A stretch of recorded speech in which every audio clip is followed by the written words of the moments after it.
ओम श्री गणेशाय नमः. ओम नमो नारायणाम. गरुड पुराण अध्याय 7 आणि 8 आणि 9. प्रेतत्वातून मुक्ती, श्राद्ध, पिंडदान आणि मरणासन्न व्यक्तीचे कर्तव्य. नमस्कार मित्रांनो, सनातन धर्मातील सर्वात गूढ आणि रहस्यमय ग्रंथापैकी एक म्हणजे गरुड पुराण. अनेक लोकांचा असा मेसेज असतो की हा ग्रंथ फक्त मृत्यूनंतरच वाचला जातो, परंतु प्रत्यक्षात गरुड पुराण हा जिवंत माणसाला योग्य जीवन जगण्याची दिशा देणारा ग्रंथ आहे. आज आपण गरुड पुराणाच्या 8व्या अध्यायाबद्दल जाणून घेणार आहोत. या अध्यायात एक अत्यंत गंभीर विषय मांडला आहे. प्रेतत्व म्हणजे काय? प्रेत योनीतून मुक्ती कशी मिळते? श्राद्ध, पिंडदान आणि सदंती याचे खरे खरे महत्त्व काय आहे? भगवान विष्णूंना गरुडाने एक प्रश्न विचारला. हे प्रभू, मृत्यूनंतर प्रत्येक जीवाची अवस्था सारखीच असते का? काही जीव प्रेत का होतात आणि त्यांना मुक्ती कशी मिळते? या प्रश्नावर भगवान विष्णूने अत्यंत सविस्तर उत्तर दिले. गरुड पुराणाच्या 7व्या अध्यायात भगवान श्री विष्णू गरुडाला मृत्यूनंतर आत्म्याच्या प्रवासाचे आणि कर्माचे अटळ नियमाचे सविस्तर वर्णन करतात. भगवान विष्णू म्हणतात, हे गरुडा, या संसारात जन्माला आलेल्या प्रत्येक जीवाला एक दिवस मृत्यू अटळ आहे. मृत्यू हा अंत नसून एक नवीन प्रवासाची सुरुवात आहे. जेव्हा मनुष्याचा शेवटचा श्वास संपतो, तेव्हा त्याचे स्थूल शरीर पंचमहाभूतात विलीन होते, परंतु आत्मा कधीही नष्ट होत नाही. आत्मा आपल्या कर्माचे ओझे घेऊन पुढील प्रवासाला निघतो. त्यावेळी धन, संपत्ती, मान, सन्मान, नातेवाईक किंवा शरीर यापैकी काहीही त्याच्यासोबत जात नाही. फक्त त्याची पुण्यकर्मे आणि पापकर्म त्याच्यासोबत जातात. भगवान विष्णू पुढे सांगतात की मृत्यूनंतर यमदूत आत्म्याला लोकाच्या मार्गाने घेऊन जातात. ज्यांनी आयुष्यभर सत्य, दया, दान, धर्म आणि ईश्वर भक्ती केली आहे, अशा जीवांचा प्रवास शांत आणि तुलनेने सुखकर असतो. पण ज्यांनी पाप, अन्याय, फसवणूक, हिंसा, लोभ आणि अधर्म केला आहे, त्यांना अत्यंत कठीण मार्गाने जावे लागते. या मार्गावर तीव्र उष्णता, अंधार, काटे, दगड, भूक, तहान आणि अनेक प्रकारच्या यातना सहन कराव्या लागतात. या यातना कोणाच्या सुडासाठी नसतात, तर प्रत्येक जीवाने केलेल्या कर्माचे नैसर्गिक फळ असते. भगवान विष्णू स्पष्ट सांगतात की यमदूत कोणावरही अन्याय करत नाहीत. ते फक्त धर्मराज यमाच्या आज्ञेचे पालन करतात. प्रत्येक जीवाला त्याच्या कर्मानुसार योग्य ठिकाणी पोहोचवणे हेच त्यांचे कर्तव्य असते. त्यामुळे मनुष्याने यमदूताची भीती बाळगण्याऐवजी आपल्या कर्माची काळजी घ्यावी. या अध्यायात कर्माच्या महत्त्वावर विशेष भर दिला आहे. मनुष्याने आयुष्यभर केलेले प्रत्येक चांगले किंवा वाईट कर्म चित्रगुप्ताच्या लेखात नोंदवले जाते. लहानातला लहान कृतीही दुर्लक्षित राहत नाही. म्हणून नेहमी सत्य बोलावे, दुसऱ्यांचा अपमान करू नये, आई वडिलांची सेवा करावी, गुरूंचा आदर करावा, गरीब आणि गरजून लोकांना मदत करावी, प्रामाणिकपणे उपजीविका करावी आणि भगवान विष्णूचे नामस्मरण करावे. अशा पुण्यकर्मामुळे मृत्यूनंतरचा प्रवास सोपा होतो. भगवान विष्णू गरुडाला सांगतात की अहंकार हा मनुष्याचा सर्वात मोठा शत्रू आहे. धन, सौंदर्य, सत्ता आणि विद्या यांचा गर्व कधीही करू नये, कारण मृत्यू सर्वांना समान आहे. मृत्यूच्या वेळी राजा आणि भिकारी यांच्यात कोणताही भेद राहत नाही. त्यामुळे जीवनात नम्रता, दयाळूपणा आणि सदाचार याचे पालन करणे हेच खरे धर्म आहे. या अध्यायाचा मुख्य संदेश असा आहे की मनुष्याने प्रत्येक दिवस हा ईश्वराने दिलेली अमूल्य संधी समजून सत्कर्म करावे, पापापासून दूर राहावे, सत्याचा मार्ग स्वीकारावा आणि ईश्वर भक्तीमध्ये मन लावावे. कारण शेवटी या जगात कमवलेली संपत्ती, मान, सन्मान किंवा वैभव काहीही सोबत जात नाही. फक्त कर्माची शिदोरीच आत्म्यासोबत प्रवास करते.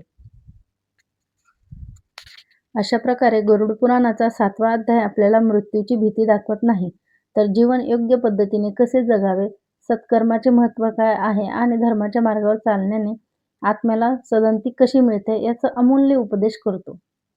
प्रेतत्व म्हणजे काय? गरुड पुराणानुसार जेव्हा एखाद्या मनुष्याचा मृत्यू होतो, तेव्हा त्याचा स्थूल देह पंचमहाभूतात विलीन होतो. पण जीवात्मा त्वरित अंतिम गतीला पोहोचत नाही. काही काळ तो सूक्ष्म अवस्थेत राहतो. या अवस्थेला अनेक ठिकाणी प्रेतावस्था असे संबोधले जाते. धर्मग्रंथामध्ये ही अवस्था अशी सांगितली आहे की जीवाला आपल्या पूर्वकर्माचे भान असते, परंतु त्याच्याकडे स्थूल शरीर नसते. त्यामुळे तो स्वतः काही करू शकत नाही.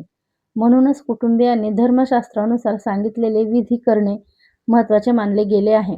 प्रत्येक जीव प्रेत होतो का?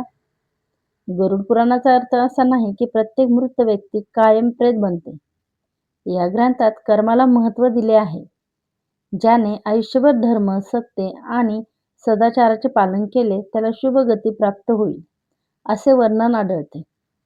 ज्याच्यासाठी योग्य धार्मिक विधी केले जातात त्यालाही पुढील प्रवासात सहाय्य मिळते, असे मानले जाते. अधर्म, पाप कर्म किंवा अपूर्ण राहिलेल्या धार्मिक कर्तव्यामुळे जीवाला क्लेशदायक अवस्था येऊ शकते, असे या परंपरेत वर्णन आहे. प्रेतत्वाची भीती का दाखवली आहे? भगवान विष्णू गरुड्याला सांगतात की या शिकवणीचा उद्देश लोकांना घाबरवणे नाही. उद्देश हा आहे की मनुष्याने जिवंतपणे चांगली कर्म करावीत, आई-वडिलांचा आदर करावा, दानधर्म करावा, सत्य बोलावे आणि धर्ममार्गाने जीवन जगावे. मृत्यूनंतर काहीही सोबत जात नाही. संपत्ती, मान-सन्मान, घर, जमीन, नातेवाईक हे सर्व मागे राहते. जीवाबरोबर फक्त त्याची कर्म जातात. म्हणून कर्मसंचयाला सर्वाधिक महत्त्व दिले आहे. श्राद्ध आणि पिंडदानाचा प्रारंभिक अर्थ. 8व्या अध्यायात श्राद्ध आणि पिंडदान याचे विशेष महत्त्व सांगितले आहे. श्राद्ध म्हणजे केवळ एक विधी नाही, तर पूर्वजांविषयी कृतज्ञता व्यक्त करण्याचा धार्मिक संस्कार आहे. पिंडदान म्हणजे मृत आत्म्याच्या स्मरणार्थ श्रद्धेने अर्पण केलेला पिंड. धर्म परंपरेत असे मानले जाते की या विधीमुळे मृत आत्म्याच्या पुढील प्रवासाला आध्यात्मिक सहाय्य मिळते. या अध्यायाचा मुख्य संदेश. भगवान विष्णू सांगतात, जिवंतपणी धर्माने वागा, आई-वडिलांची सेवा करा, तसेच सत्य बोला,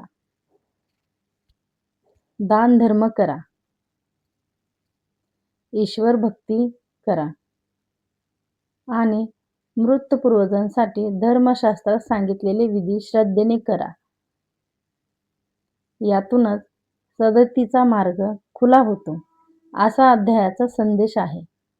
छान. खाली गरुड पुराण अध्याय 9 मरणासन्न व्यक्तीचे कर्तव्य या विषयावरील भाग 2 दिला आहे. ही मूळ ग्रंथाची प्रत नसून त्या अध्यायातील शिकवणीवर आधारित स्पष्टीकरणात्मक निवेदन आहे.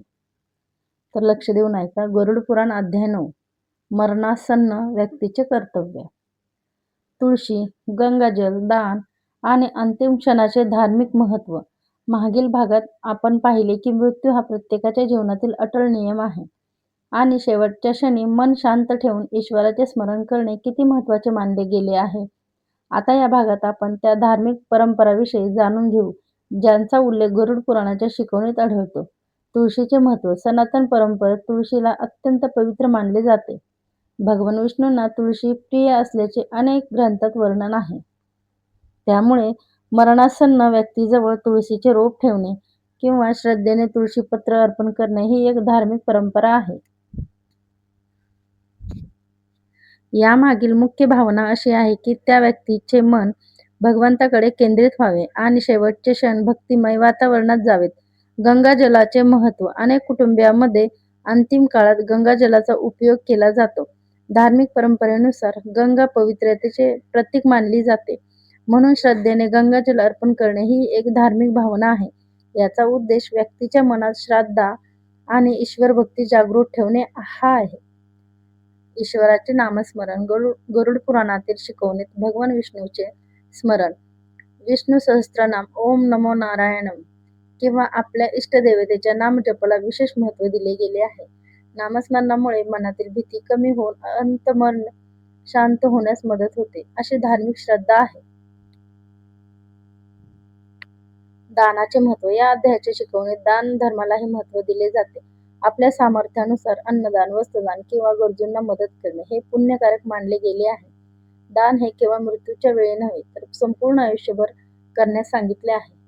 शांत वातावरण का आवश्यक? मरणासन्न व्यक्तीच्या आजूबाजूला सतत रडारड, वाद किंवा गोंधळ न करता शांत वातावरण ठेवावे, अशी परंपरा आहे. त्याऐवजी देवाचे नाम, प्रार्थना किंवा स्तोत्राचे पठण केल्याने आध्यात्मिक वातावरणात निर्माण होते, असे मानले जाते. जीवनातील खरी तयारी. या अध्यायाचा मुख्य संदेश असा आहे की शेवटच्या क्षणी केलेली तयारी महत्त्वाची असली तरी संपूर्ण आयुष्यभर सत्य, दया, सेवा, संयम आणि ईश्वर भक्ती याचा मार्ग स्वीकारणे हे सर्वोत्तम आहे. मित्रांनो, आज आपण गरुड पुराणाच्या 8व्या आणि 9व्या अध्यायातील अत्यंत महत्त्वपूर्ण शिकवण समजून घेतली. 8व्या अध्यायात प्रेतत्वातून मुक्ती, श्राद्ध, पिंडदान, तर्पण आणि सदंतीचे महत्त्व स्पष्ट केले आहे. या शिकवणीतून आपल्या पूर्वजाप्रती कृतज्ञता, धर्मानुसार कर्तव्यपालन आणि श्रद्धेचे महत्त्व अधोरेखित होते.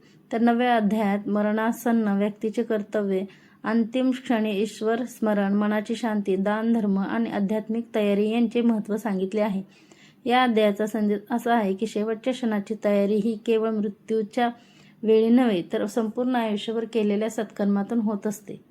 गरुड पुराणातील या शिकवणीचा मुख्य उद्देश भीती निर्माण करणे नाही, तर मनुष्याला सत्य, धर्म, दया, सेवा, संयम आणि ईश्वर भक्तीचा मार्ग दाखवणे हा आहे. ज्या व्यक्तीचे जीवन सत्कर्मांनी भरलेले असते त्यांच्यासाठी प्रत्येक दिवस ही आध्यात्मिक प्रगतीची संधी असते. आपण सर्वांनी आपल्या आई-वडिलांचा आदर करावा, गरजूंना मदत करावी, प्रामाणिकपणे जीवन जगावे, पूर्वजांचे स्मरण ठेवावे आणि भगवंताच्या नामस्मरणात मन रमवावे. हाच गरुड पुराणाच्या या अध्यायाचा खरा संदेश आहे. जर हा व्हिडिओ तुम्हाला खरंच आवडला असेल तर तो आपल्या मित्रपरिवारासोबत नक्की शेअर करा. व्हिडिओला लाईक करा, चॅनेलला सबस्क्राईब करायला विसरू नका आणि बेल आयकॉन दाबा, जेणेकरून गरुड पुराणाच्या पुढील अध्यायाचे सविस्तर मराठी स्पष्टीकरण तुम्हाला सर्वप्रथम पाहायला मिळेल. पुढील व्हिडिओमध्ये आपण गरुड पुराणाचा 10वा अध्याय सविस्तर जाणून घेणार आहोत. तोपर्यंत ओम नमो नारायणम, श्री विष्णवे नमः हा जप नक्की करत राहा. धन्यवाद मित्रांनो. जय श्री हरी.